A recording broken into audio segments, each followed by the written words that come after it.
Der kabellose Hilti-Bohrhammer von Toolbot. Er eignet sich zum Bohren in Stein. Hier zeigen wir dir kurz die wichtigsten Dinge zum Thema Sicherheit und Bedienung. Aber nicht alle. Weitere findest du im digitalen Handbuch in der Toolbot-App. Lies es dir durch, wenn du dich nicht sicher im Umgang fühlst. Trage beim Bohren einen Gehörschutz und eine Schutzbrille.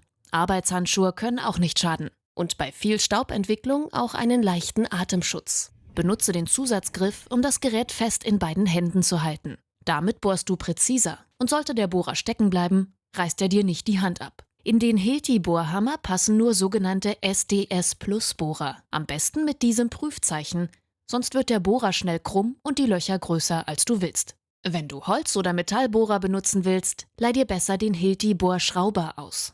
Zum Einsetzen einfach vorn am Futter reindrücken und drehen, bis der Bohrer einrastet. Bohre kurz in die Luft, um zu sehen, dass der Bohrer sitzt und nicht verbogen ist. Zum Entfernen des Bohrers ziehst du das Bohrfutter hier zurück und ziehst den Bohrer raus. Der Bohrhammer hat 2 Grundeinstellungen. Einmal mit und einmal ohne Schlag. Mit dem Abzug bedienst du den Bohrer.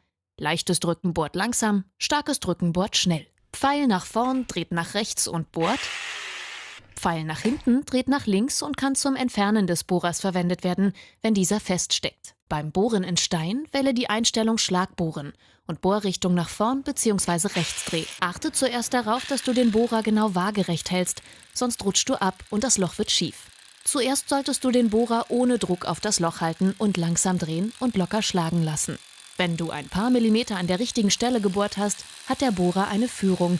Nun kannst du die Geschwindigkeit erhöhen. Drücke dabei aber trotzdem nicht stark, sondern lass den Bohrer einfach die Arbeit machen. Wenn du viele oder tiefe Löcher bohrst, kühle die Bohrspitze zwischendurch mit etwas Wasser.